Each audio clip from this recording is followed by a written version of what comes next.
Você ouvirá agora, na 106 FM, uma mensagem de Deus, com o pastor Fernando Francelino. Cultos, terças, quintas e domingos, a partir das 20 horas. Rua Heitor Liberato, 1326. Todos são bem-vindos. Lucas capítulo 8, verso 16. Diz assim a palavra do Senhor, todos acharam? Amém? Ninguém acende uma candeia e a esconde num jarro, ou a coloca debaixo de uma cama. Ao contrário, coloca num lugar apropriado, de modo que os que entram possam ver a luz. Porque não há nada oculto que não venha a ser revelado, e nada escondido que não venha a ser conhecido e trazido à luz. Portanto, considerem atentamente como vocês estão ouvindo. A quem tiver, mais lhe será dado, e de quem não tiver, até o que pensa que tem, lhe será tirado. Amém? Vamos orar? Querido Espírito Santo, Deus poderoso, estamos diante, Senhor Deus, da Tua palavra, Senhor. A Tua palavra, Deus, que nos ensina, a Tua palavra que nos coloca na direção, Senhor. A Tua palavra que nos orienta. É a Tua palavra, Senhor, que cura, que sara, Senhor. Não somos nada, Senhor, se não tivermos a instrução da Tua palavra. Portanto, querido Espírito Santo, neste momento nós te pedimos, nos ensina, Senhor, nos mostre o caminho, nos mostre a direção, querido Espírito Santo. Abra, Senhor Deus, os nossos corações para nós recebermos da Tua palavra, Senhor, e que nada, Deus, nos perturbe, nada nos tire do foco, nada, Senhor Deus, roube dos nossos corações esta boa semente que pode transformar as nossas vidas, para o Teu nome ser exaltado, para o Teu nome ser glorificado, para nós cumprirmos o nosso propósito enquanto aqui estivermos, Senhor. Em nome de Jesus, nós te agradecemos e te louvamos. Amém. Graças a Deus. Amém? Gente, eu gostaria de ministrar uma palavra com você que eu intitulei como colocados num local ou num lugar apropriado. Estarmos num lugar apropriado para cada um de nós. Hoje, a grande maioria das pessoas, o grande mal da sociedade é a falta das pessoas se colocarem ou entenderem qual é o lugar delas neste mundo. Hoje as pessoas têm sofrido muito, têm vivido problemas terríveis, têm sofrido aquilo que nós chamamos de crises existenciais, porque elas não sabem o local onde elas devem estar. As pessoas perdem o rumo, perdem o norte, estão vagando por essa terra como pessoas que não sabem por que estão aqui, não sabem de onde vieram, não sabem para onde vão, vivem uma vida de um dia após o outro, como se não tivesse perspectiva nenhuma de futuro, como se nós morrêssemos e aqui acabasse tudo. A palavra do Senhor nos ensina que nós somos eternos, a palavra de Deus nos ensina que isto aqui é apenas sombra daquilo que há de vir, ou seja, o mundo que nós vivemos é um mundo que na verdade é uma sombra do mundo verdadeiro e real, que é o mundo espiritual. O mundo espiritual é tão real quanto o mundo natural que nós vivemos aqui. Mas, meu irmão, o ser humano, por estar tão apegado à matéria, o ser humano, por estar tão apegado a coisas que só esse mundo nos oferece e que só ficam neste mundo, e que aqui, quando nós partirmos daqui, vão ficar aqui. Por causa disso tudo, meu irmão, muitas pessoas estão vivendo esse tipo de vida, não se encontram, crises existenciais. A ciência trata, em muitos casos, como uma patologia, uma doença. A ciência chama de transtorno de personalidade limítrofe. Palavrão isso, né? Mas é o que a ciência identifica. Existem algumas características, algumas características que nós observamos nas pessoas que têm vivido disso, dessas crises existenciais, desses problemas existenciais, dessa vida sem entender qual é a direção e para onde ela vai e de onde ela veio. Uma das características que a ciência nos aponta para nós identificarmos quando nós estamos vivendo esse tipo de problema são as crises de personalidade, problemas de identidade. É uma das características. Identidade significa conjunto de caracteres, né? Conjunto de características próprias e exclusivas que diferencia cada pessoa uma da outra. Ou seja, identidade é isso, é um conjunto de características exclusivas e próprias que você tem, que te diferencia das outras pessoas. Mas o que nós vimos hoje em dia, meu irmão, são pessoas que perderam completamente a sua identidade. Pessoas que estão perdendo a cada dia as suas características próprias. O próprio mundo hoje tem buscado uma forma de fazer com que as pessoas fiquem todas muito iguais. Pessoas que vivem modas que saem, modas que vão, modas que vêm, que transformam o ser humano como uma produção em série, onde você olha, todo mundo é parecido. As pessoas vivendo crises de identidade tremendas, meu irmão.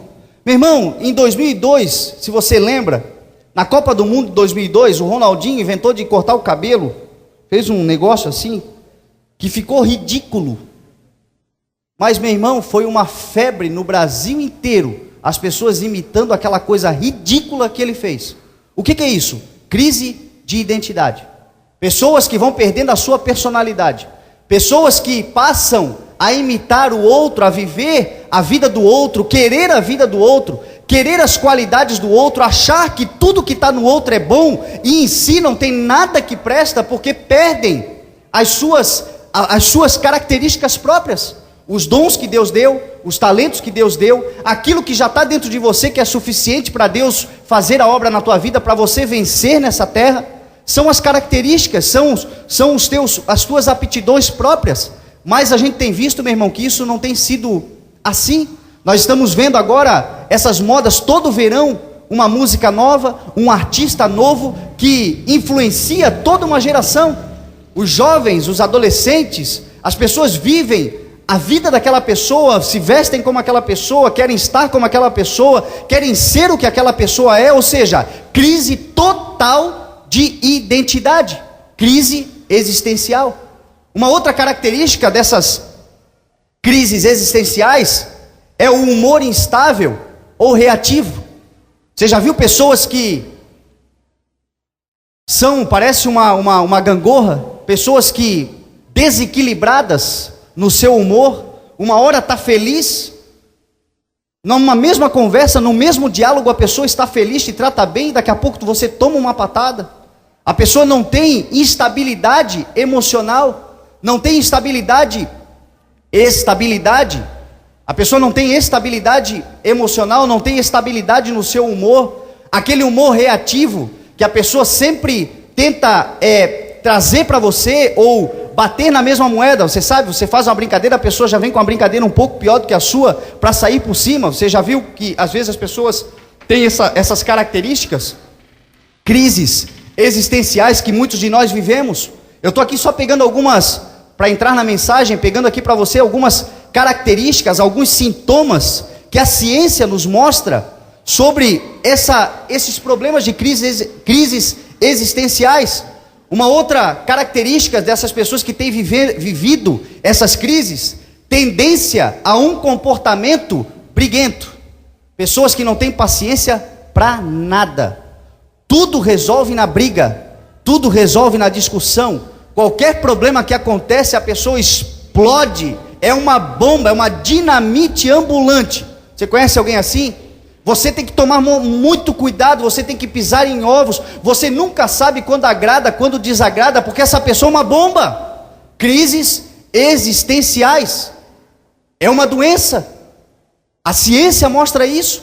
Crises existenciais, pessoas que não se encontram, e aí começam a viver esse tipo de problema. Uma outra sintoma desta crise, também sofrem de impulsividade, sobretudo autodestrutiva.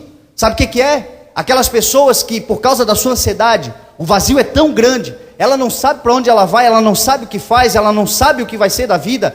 A sua necessidade, meu irmão, é uma crise de impulsividade, é comprar, é gastar tudo que tem, é comprar carro, é comprar casa, é comprar isso, comprar aquilo, não se contenta com o que tem, porque é uma crise de impulsividade autodestrutiva, a ciência diz, é ciência que eu estou te mostrando, autodestrutiva, ou seja, ela vai acabando com tudo que tem, vai roendo tudo que conquistou, por causa dessa crise existencial que ela está vivendo na alma, esse vazio existencial que ela está vivendo na alma, vai jogando tudo fora, vai se autodestruindo por causa da impulsividade. Pessoas que não se controlam, pessoas que perdem o controle das suas próprias finanças, pessoas que perdem o controle das coisas que tem, que conquistou com tanto esforço. Crises existenciais. Uma outra característica, a característica de pessoas que estão vivendo crises existenciais, são manipulativas e chantagistas. Pessoas que sempre manipulam as coisas a seu favor, sempre querem que as coisas deem certo para si, nunca estão dispostas a auxiliar, nunca estão dispostas a perder, nunca estão dispostas a abrir mão de certas coisas, porque tudo tem que ser manipulado para o seu próprio bem. Tudo tem que ser manipulado para o seu próprio, para a sua própria vantagem. Fazem chantagens, muitas vezes, emocionais. Faz aquele biquinho, se faz de vítima. Você está falando com a pessoa está errada, mas ela dá um jeito de virar o jogo de uma tal forma que no final você pede perdão para a pessoa, você se sente culpado pelo erro que ela cometeu. Quantas vezes, meu irmão, você passa por isso? Quantas vezes, quem sabe, você já fez isso? Quantas vezes você já viu pessoas assim? Nós damos um jeito de manipular a situação com chantagem para ganhar vantagem. Crises existenciais. Uma outra verdade aqui, um outro sintoma que a ciência aponta: requerem atenção em demasia, fazem falsas acusações e apresentam comportamento narcisista. Meu irmão, pessoas que, se você não der toda a atenção que você tem para ela não está feliz. Pessoas que, se você não viver em torno do umbigo dela, o mundo tem que girar em torno do umbigo dela. Egocêntricas. Pessoas que só querem viver com as pessoas à sua volta, e se as pessoas não estiverem à sua volta, ela não está feliz. Aqui a ciência está dizendo que elas têm um comportamento narcisista. Narcisismo é aquela pessoa que se ama, mas não é porque se ama porque você tem que se amar, mas é o se ama tipo, tudo sou eu sou dono de tudo, eu sou o melhor, eu sou o bom, eu sou o cara, eu sou a mulher, porque ninguém se compara a mim, ninguém chega aos meus pés. Olha no espelho, é uma coisa, a maior alegria dessa pessoa é se olhar no espelho, porque quando ela se olha no espelho, ela vê o sinônimo da perfeição. Narcisismo. Isso, meu irmão, também se chama crise existencial. São sintomas que a ciência nos mostra sobre essas crises existenciais. Mas aí eu te pergunto uma coisa: essas pessoas vivem isso por quê? Não tem luz? Não tem talentos? Não tem brilhos? Não tem propósitos? Tem, meu irmão. Todos nós temos um propósito dado por Deus. Todos nós estamos aqui com um propósito. Você está aqui debaixo de um plano de Deus. Deus tem um plano para a tua vida. Deus tem uma trajetória para a sua vida. Deus tem um propósito para a tua vida. Mas por que essas pessoas então vivem, meu irmão e minha irmã, desta forma? Essas crises existenciais são porque estão fora do propósito de Deus para a sua vida. São pessoas, meu irmão, que vivem debaixo de entulhos emocionais, prisões emocionais nos sentimentos, na alma, como a Bíblia aqui está dizendo, Jesus Cristo está falando. Jesus aqui começa o texto nos mostrando isso. Ele diz assim: ninguém acende uma candeia e esconde num jarro ou coloca debaixo de uma cama. Meu irmão, são pessoas que nasceram para brilhar, como todos nós temos um local no alto que o Senhor vai nos colocar para sermos luzes, mas por causa dessas crises, por causa desses sentimentos, por causa desses rancores, por causa de tantos problemas, nós estamos aprisionados embaixo de camas emocionais, jarros emocionais, sentimentos que nos afastam, sentimentos que nos tiram do propósito, pessoas colocadas fora do lugar apropriado. Meu irmão, por que dessas crises? A palavra do Senhor vai nos mostrar que a grande maioria dessas crises que as pessoas vivem é espiritual. Problema espiritual. E aí eu te digo uma coisa: o que é isso? É demônio? É pessoa endemoniada? Não, meu irmão. Apenas pessoas que estão fora da vontade de Deus. Apenas pessoas que estão vivendo longe de Deus, por duas situações: ou porque escolheram viver longe de Deus. Tem pessoas que escolhem tirar Deus da sua vida. Tem pessoas que escolhem tirar Deus do centro da sua vida. Tem pessoas que escolhem não agradar a Deus, tem pessoas que escolhem não acreditar no Senhor. Então essas pessoas vivem, e por essa escolha vivem essas crises existenciais. Outras, meu irmão, vivem essas crises existenciais porque ao longo da trajetória vão se afastando de Deus, mesmo sem querer, vão cometendo erros, pecados, vão desprezando a palavra do Senhor, vão vivendo uma vida, meu irmão, longe dos preceitos da palavra, e isto vai fazendo com que o Espírito Santo de Deus se afaste desta pessoa. Um vazio na alma começa a se formar, uma crise começa a acontecer na vida desta pessoa, e aí nós vimos essas pessoas vivendo crises existenciais. A palavra do Senhor diz, lá em Eclesiastes 12 e 7, que o homem que é pó, o pó volta à terra, mas o espírito volta ao Senhor que lhe deu. Meu irmão, o nosso espírito vem do Senhor, o nosso espírito volta para o Senhor. As pessoas têm vivido crises existenciais terríveis, porque o seu espírito, o espírito que te dá fôlego de vida, o teu espírito, você não é só carne, você é corpo, alma e espírito. Esse espírito está clamando, Abba Pai, esse espírito está clamando pelo Senhor. A palavra de Deus nos mostra lá em Romanos 8,15, que o Senhor não nos deu um espírito de medo para que a gente temesse, mas ao contrário, o Senhor nos deu um espírito que clama Abba Pai, que nos diz que nós somos filhos do Senhor Deus Todo-Poderoso, filhos por adoção, filhos da fé, filhos do Senhor Todo-Poderoso, meu irmão. O nosso espírito clama Abba Pai. As pessoas têm sofrido por causa disso, as pessoas não têm entendido isso, as pessoas colocam para si o seu Deus, de repente o dinheiro. A Bíblia diz que você não pode adorar a dois senhores, ou você adorará um e desprezará o outro. Mas hoje o que rege muita gente, meu irmão, o que rege a tua vida muitas vezes é o dinheiro, é o que você pode ter, é o que você pode conquistar, é o que você pode comprar. Irmão, Deus quer te abençoar com certeza, mas você tem que entender que no centro da tua vida, dentro, na direção do teu caminho, em primeiro lugar na tua vida tem que estar Deus. Se você não tiver Deus em primeiro lugar na tua vida, esse buraco que você tem não será preenchido por mais nada. Você vai viver crises existenciais. E aí o que eu quero compartilhar com você? Eu quero mostrar para você o segredo para vencer essa crise. O segredo para você continuar, para você conseguir vencer essas crises existenciais que você tem vivido. O segredo para você poder ajudar, auxiliar pessoas que você conhece que estão vivendo essas crises. A pessoa que viveu a maior crise existencial que já pisou nessa terra, meu irmão, chama-se Jesus Cristo. Jesus Cristo viveu uma crise existencial. Jesus viveu a pior crise existencial que você pode imaginar. Sabe por quê? Para você vencer a sua também. Para mostrar que você pode vencer a sua também.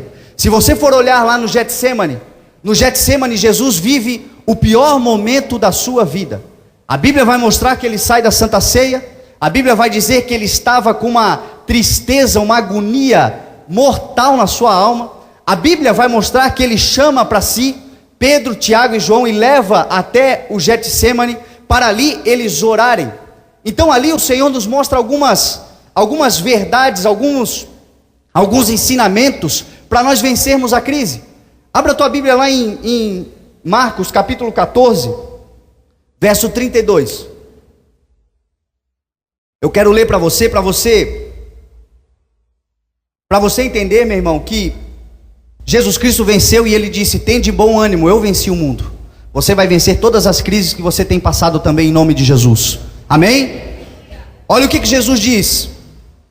Então foram a um lugar chamado Getsemane, e Jesus disse aos seus discípulos: sentem aqui enquanto eu vou orar.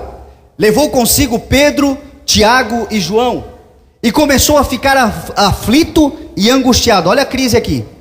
E lhes disse: a minha alma está profundamente triste, numa tristeza mortal. Você já passou por isso? Você passou já por uma crise assim? Olha a crise aqui, Jesus Cristo vivendo. Fiquem aqui e vigiem comigo. Indo um pouco mais adiante, prostrou-se e orava, para que, se possível, fosse afastado dele aquela hora. Olha só, meu irmão, te faço uma pergunta. Jesus Cristo não sabia qual era o propósito dele? Jesus não sabia que ele veio a esse mundo para morrer na cruz do Calvário?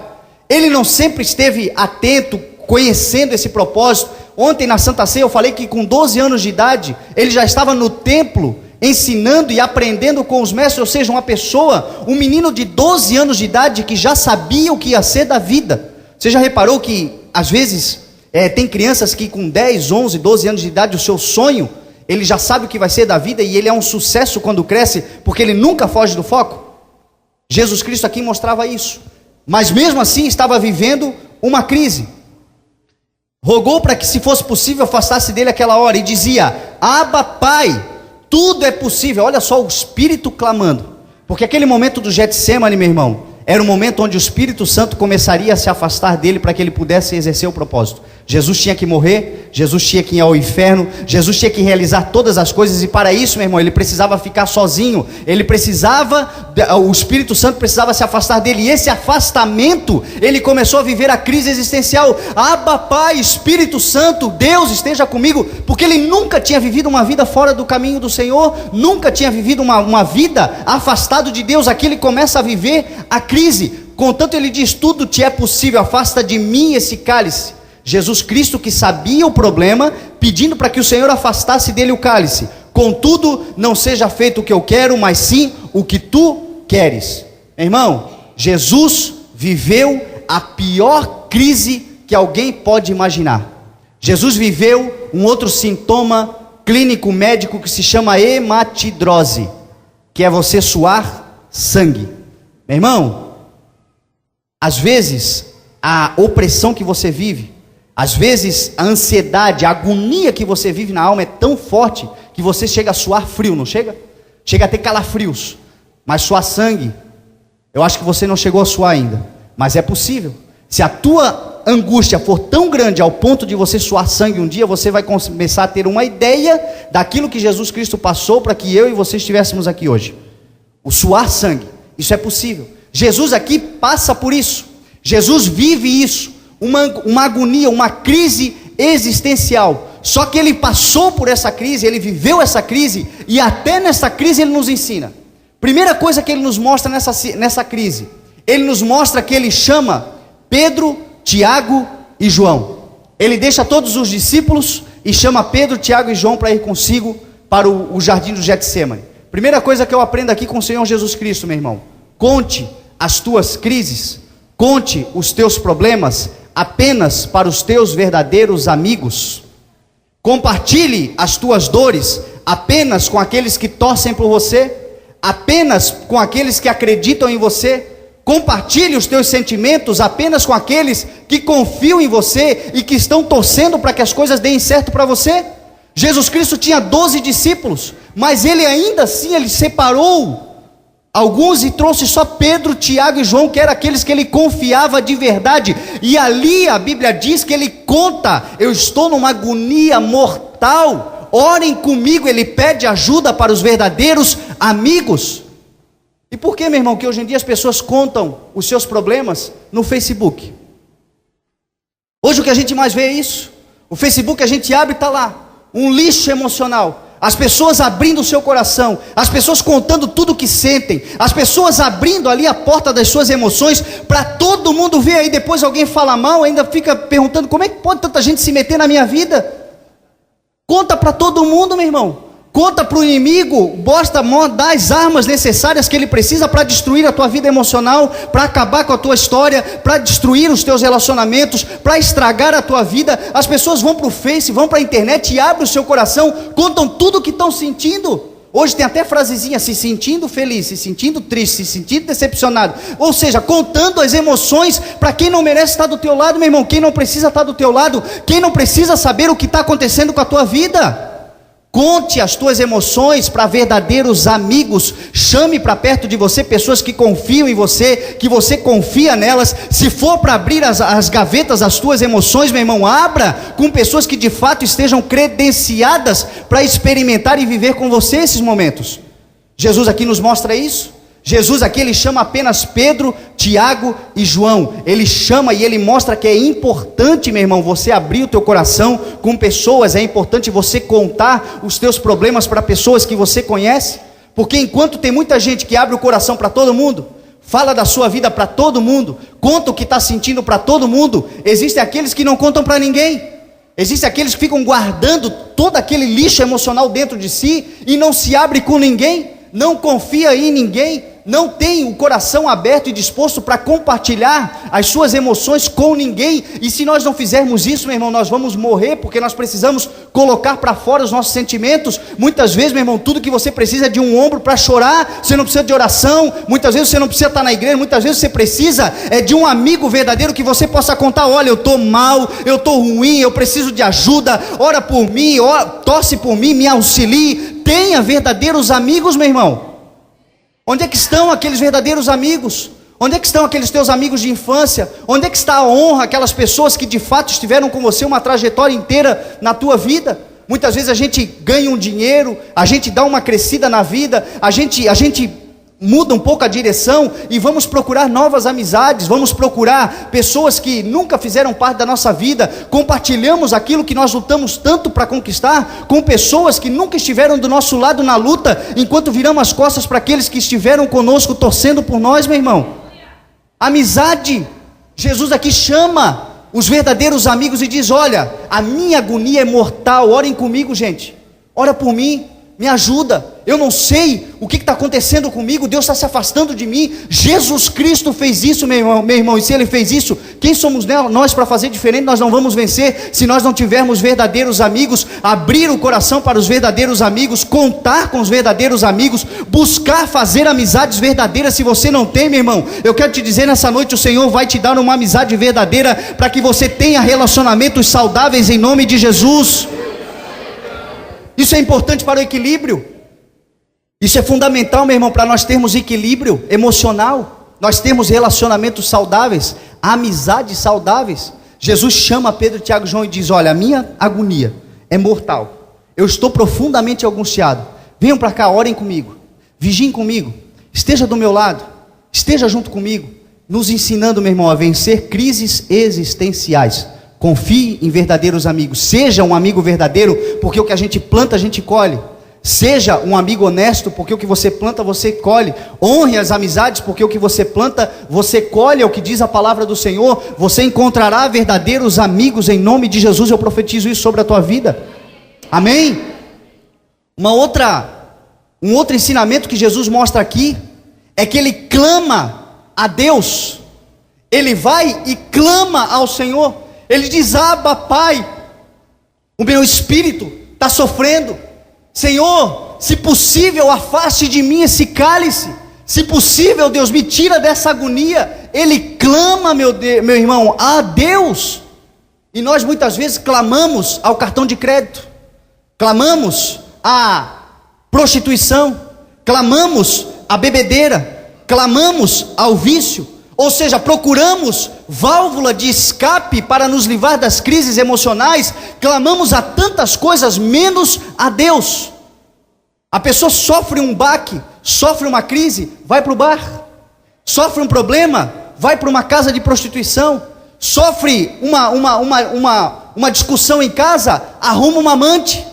Meu irmão, crises existenciais que a gente usa como válvula de escape, aquilo que nós não devemos usar, quando a palavra do Senhor nos mostra: clame ao Pai que o Pai vai te salvar, clame a Deus que o Senhor vai te dar uma restauração, clame a Deus. Jesus Cristo ali mostra o poder da oração, meu irmão e minha irmã. Sabe o que eu quero te dizer nessa noite? Quando você estiver vivendo o pior momento da tua vida, te tranca no teu quarto, fecha a porta, ore em secreto, que o teu Pai que te vê em secreto te recompensará, diz a palavra do Senhor. Te tranca no quarto, meu irmão, você vai impedir de muita coisa ruim acontecer na tua vida. Porque no momento da crise a gente toma uma atitude, no momento da raiva a gente toma uma atitude, a gente faz coisas inconsequentes sem pensar, para se arrepender às vezes, quem sabe, para o resto da vida.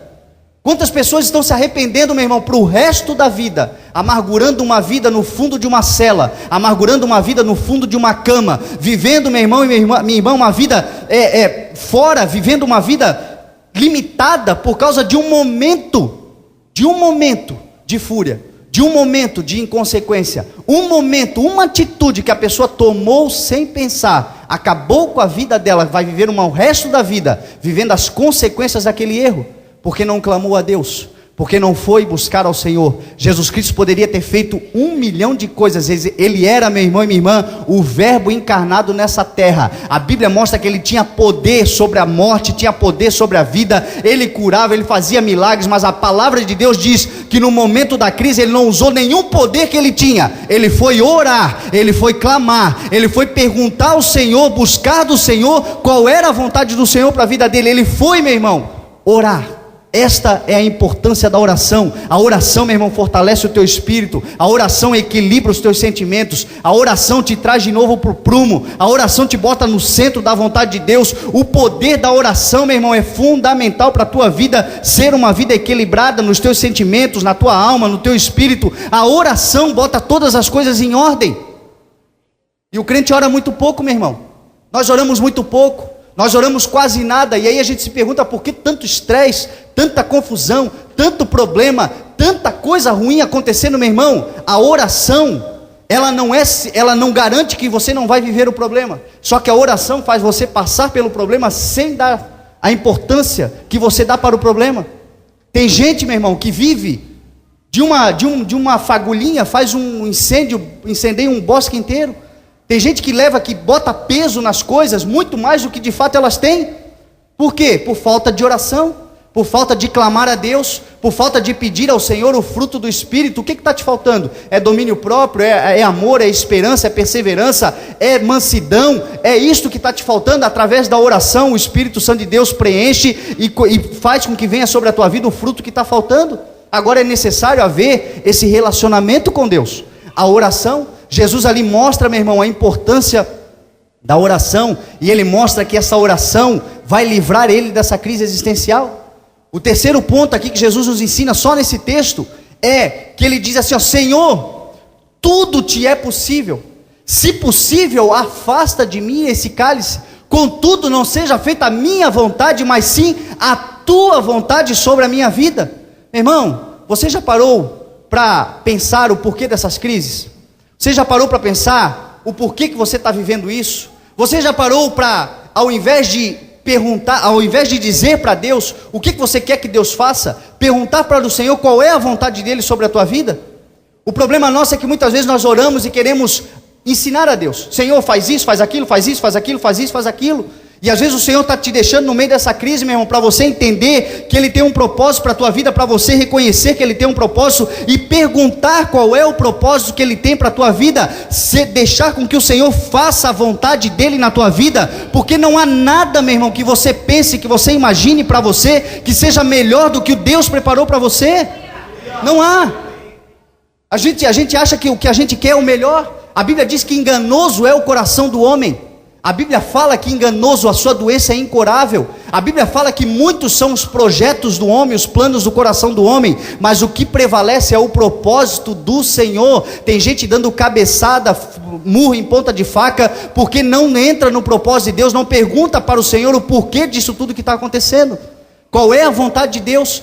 Ou parar para ouvir a voz do Espírito Santo de Deus, dizer: Senhor, fala comigo. Senhor, qual é o propósito? Por que, Deus, que isso está acontecendo? O que tu queres me ensinar aqui? O que está acontecendo aqui, meu irmão? Até na desgraça, meu irmão, existe um propósito de Deus. Até nas coisas que fogem completamente à nossa realidade, à nossa vontade, existe um propósito de Deus. A minha vida ministerial só começou após a morte do meu pai. Eu poderia ficar para o resto da vida amargurado, sofrendo, perguntando para o Senhor, questionando a Deus o porquê que Ele levou o meu pai, mas a realidade é, meu irmão, hoje eu não tenho mais o meu pai, sofro por causa disso, fico triste por causa disso, é natural, eu tenho saudade do meu pai, mas a verdade é que a morte dele destravou o meu ministério, e um dia eu vou encontrar com ele na glória em nome de Jesus, porque a palavra de Deus diz que Deus não é Deus dos mortos, mas é Deus de vivos, meu irmão.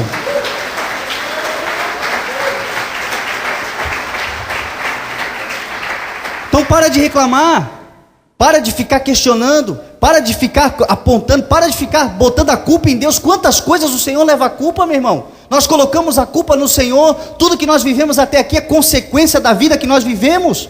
Você é hoje consequência da vida que você viveu até aqui, meu irmão. Nós pagamos, nós somos uma terra que tudo que nós plantamos nasce. Então, meu irmão, se você quer mudar a colheita que você está fazendo, mude a espécie da semente que mais cedo ou mais tarde virá uma colheita abundante, próspera, de felicidade, de comunhão, de relacionamento com Deus. Se você mudar hoje a espécie da semente que você está plantando, pergunta para o Senhor, coloca-se na vontade de Deus, pergunta para Deus o que Ele quer te ensinar com isso. Jesus fez isso, meu irmão. A Bíblia diz que Ele conta para os verdadeiros amigos. A palavra do Senhor mostra que Ele clama a Deus, e a palavra de Deus mostra que Ele pede, pergunta a Deus, qual é a tua vontade? Faça, Senhor, a tua vontade, a minha é essa. Deus não está dizendo para você não ter vontades. Deus faz as nossas vontades muitas vezes. Deus faz. Deus muitas vezes nos ajuda, nos auxilia, nos dá sonhos. Deus muitas vezes realiza os nossos sonhos, mas o propósito dele tem que prevalecer na tua vida, meu irmão, porque você veio para cá com um propósito específico de ser luz nessa terra, de clarear essa terra, de iluminar essa terra, de exercer a vontade do Senhor nessa terra. A Bíblia diz que Ele já te chamava pelo nome, quando você ainda era líquido na barriga da sua mãe, o Senhor já te conhecia pelo nome, diz a palavra de Deus. Então vamos viver o propósito do Senhor. Jesus venceu a crise existencial, Ele venceu os problemas, Ele venceu aquele momento. A partir dali, meu irmão, quando Judas chega para traí-lo, a Bíblia diz que os soldados perguntam quem é Jesus, e Judas disse assim, eu vou mostrar quem é com um beijo. Ou seja, ainda foi traído com um beijo. Não tem nada pior, né, meu irmão, que você ser traído com um beijo. Trair com um beijo significa intimidade, você ser traído por alguém que você confia plenamente. Jesus ainda foi traído com um beijo, mas aí ele estava tão bem, ele estava tão estruturado para enfrentar a cruz do Calvário, que ele pergunta para os soldados, quem vocês estão procurando?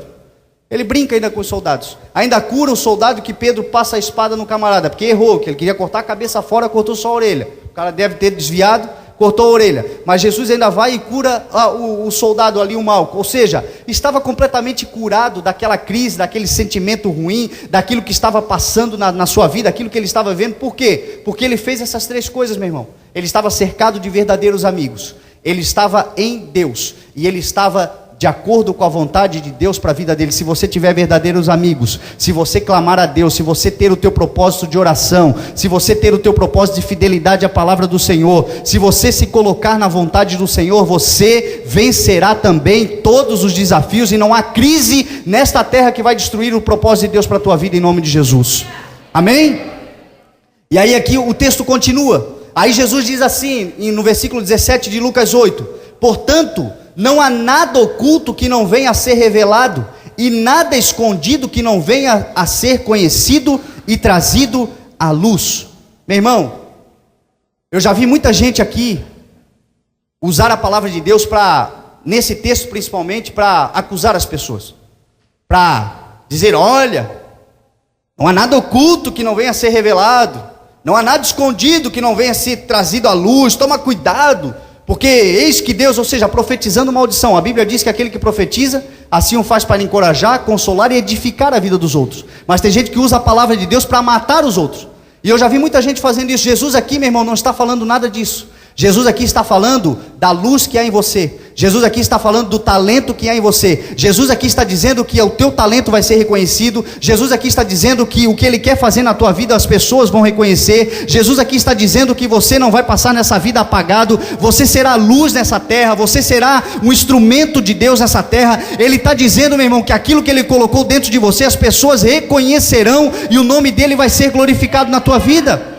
É o que Jesus está dizendo. Não há nada oculto, meu irmão. Acredite no teu talento, acredite nos teus propósitos, acredite no teu sonho, acredite, meu irmão, naquilo que o Senhor colocou dentro de você, porque vai ser trazido à luz, diz a palavra do Senhor. O Senhor não vai te deixar em oculto não, meu irmão. O Senhor não vai te deixar apagado não. O Senhor vai fazer, meu irmão, com que você vença em nome de Jesus.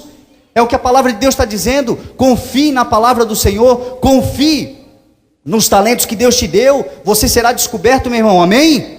Amém? Valorizado, reconhecido, revelado, sonhos realizados, tantas coisas que nós queremos fazer, e nós olhamos para dentro de nós, às vezes estamos apagadinhos. Essa é a grande realidade. Estamos ali apagadinho, mas a Bíblia diz que Ele não apagará o pavio que fumega. Meu irmão, enquanto você estiver na presença do Senhor, chegará o tempo de vir uma luz abundante sobre a tua vida. Jesus Cristo nos mostra, Ele disse: eu sou a luz do mundo, aquele que está comigo, aquele que vem em mim não viverá em trevas, mas terá a luz da vida. No Senhor Jesus Cristo você tem luz, no Senhor Jesus Cristo você brilha, no Senhor Jesus Cristo você é revelado, no Senhor Jesus Cristo você fica no local apropriado, diz a palavra do Senhor. Ele te colocará no lugar apropriado em nome de Jesus, amém? Aqui a palavra do Senhor está nos mostrando isso. Quantos exemplos, meu irmão, quantos exemplos de homens e de mulheres na palavra do Senhor, que se você olhasse para a história da pessoa, você diria: jamais essa pessoa vai chegar a lugar algum. Eu preguei aqui semana passada a história de José, falei que José é um menino de 17 anos com um sonho, meu irmão, um sonho de ser governador, um menino, o mais novo da casa, quando numa sociedade onde o mais velho é que ganhava tudo, era o mais novo, tinha 11 na frente dele. Deus disse que ele seria governador sobre os 11. A Bíblia mostra que ele vai para o poço, vai para a cadeia, vai para tudo que é lugar, vira escravo, tiram a identidade dele, tiram a nacionalidade dele, tiram a túnica dele, tiram a família dele, tiram tudo dele. Agora não conseguiram tirar quem ele era em Deus. As pessoas podem tirar tudo de você, meu irmão, mas elas não podem tirar quem você é e o que você é em Deus, em nome de Jesus. José nunca perdeu o seu sonho, José nunca desacreditou, ele permaneceu firme, meu irmão, e essa firmeza fez com que ele realizasse o propósito. Um dia o Senhor colocou ele no local apropriado. Deus tinha um local apropriado para José, como Ele tem para você também, em nome de Jesus. Como tinha para Moisés, meu irmão, já com 80 anos de idade, Moisés já idoso, já acreditando que tudo já tinha passado, acreditando já que as coisas, a vida já tinha, perdeu o cargo, a vida que ele levava no Egito, que era filho da filha de Faraó. Ou seja, perdeu tantas coisas, mas o Senhor se apresenta a ele na sarça ardente, ele acredita no propósito, ele brilha, ele se torna o maior profeta de Israel. Nunca homem nenhum realizou o que Moisés realizou. A Bíblia, a palavra do Senhor nos mostra isso, nos diz que Moisés foi um homem extraordinário, viveu, falou com Deus face a face, meu irmão. Você consegue ver isso?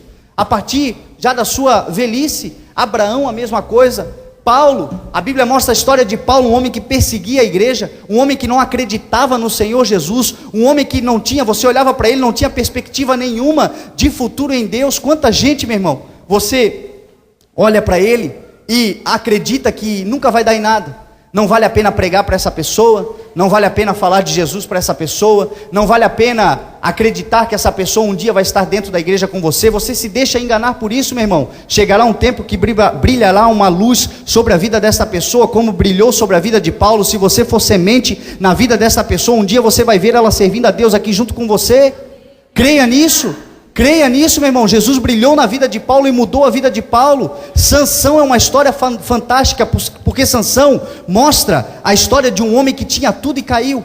Mostra a história de um homem que nasceu para servir ao Senhor, mas caiu. Quanta gente que está caída, meu irmão, e acha que a luz nunca mais vai brilhar sobre a sua vida.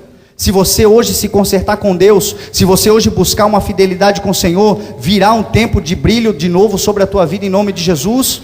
Sansão viveu isso. A Bíblia diz que Sansão no seu último dia matou mais filisteus do que toda a sua vida, meu irmão. Está lá no rol dos heróis da fé em Hebreus 11.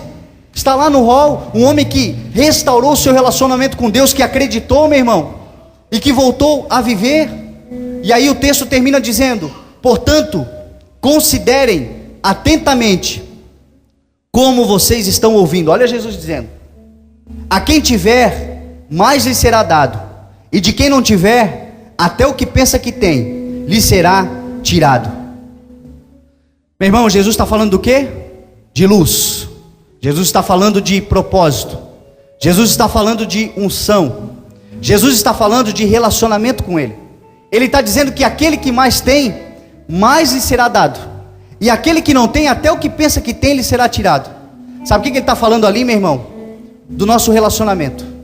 Quanto mais você buscar ao Senhor, quanto mais você estiver em Deus, quanto mais você tiver a necessidade de buscar ao Senhor, mais Ele vai te dar de unção, mais Ele vai te dar de dom, mais Ele vai dar de talentos a você.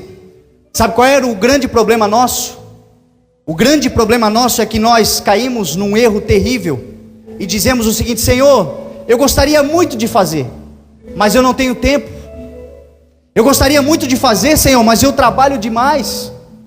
Eu gostaria muito de fazer, Deus, mas eu tenho tantos compromissos que eu não consigo ajudar na obra, eu não consigo auxiliar, eu não consigo nem me coçar direito. Como é que eu vou fazer a obra do Senhor?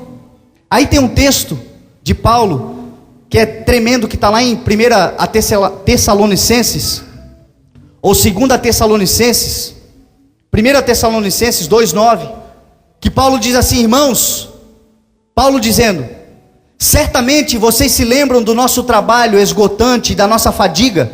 Trabalhamos noite e dia para não sermos pesados a ninguém, enquanto pregávamos o evangelho de Deus a vocês. Sabe o que Paulo está dizendo? Que é possível trabalhar muito, se esforçar muito, e ainda assim fazer a obra de Deus. Paulo está dizendo que é possível você se esforçar todo dia, acordar mais cedo, trabalhar muito, sustentar a tua família, fazer as coisas que você precisa fazer para cuidar da tua vida nessa terra, mas ainda assim fazer a obra de Deus. Paulo está dizendo, e nós caímos nesse erro, abrimos mão de fazer o que Deus quer que a gente faça, porque nós colocamos a culpa no tempo, colocamos a culpa nas responsabilidades, colocamos a culpa nos nossos afazeres do dia a dia. E a Bíblia está dizendo que aquele que pensa que tem, porque às vezes a gente coloca a culpa em tanta coisa, ainda pensa que é cheio de unção, coloca a culpa em tanta coisa, não tem tempo para Deus, para nada, mas ainda se acha cheio da graça. Meu irmão, Deus não desperdiça a graça dele. O Senhor vai derramar graça sobre aqueles que se esforçam. O Senhor vai derramar graça sobre aqueles que tomam um compromisso de fazer a sua obra. Deus vai derramar a sua graça sobre a vida daqueles que se colocam na responsabilidade de fazer, independente dos problemas que estão vivendo, mas ainda assim separar um tempo para fazer com qualidade e excelência a obra do Senhor. Faça, meu irmão, a obra de Deus. Se for necessário acordar um pouco mais cedo para você ter um momento devocional com o Senhor, acorde um pouco mais cedo. Se for necessário dormir um pouco mais tarde, durma um pouco mais tarde. A realidade é que o Senhor recompensará todo o esforço que você fizer para estar mais próximo dEle. Essa é uma grande realidade, meu irmão. E nós nos perdemos nisso. Dizemos que não temos tempo, e aí perdemos tempo. E se existe uma moeda que você não consegue mais recuperar, meu irmão, é o tempo. Tempo perdido não volta mais atrás. O tempo não se recupera. Para você recuperar o tempo perdido, você tem que trabalhar dobrado para poder chegar aonde você quer chegar. É o tempo que determina, meu irmão, a tua qualidade de vida. É o valor que você dá ao tempo seu e ao dos outros que determina o teu sucesso e o teu futuro nessa terra. Então, meu irmão, reserve o melhor do teu tempo para o Senhor. Paulo diz: eu trabalhei com fadiga, eu trabalhei com cansaço, eu não fui pesado a ninguém, eu não fui bagagem de ninguém, eu não usei ninguém de mula para eu poder exercer o meu ministério, eu trabalhei com o suor do meu próprio rosto, mas ainda assim, eu preguei a palavra de Deus. Você pode pregar a palavra do Senhor, você pode fazer a obra do Senhor, você pode exercer o propósito do Senhor, você pode ser luz nessa terra, diz a palavra do Senhor. Amém? Se coloque de pé em nome de Jesus.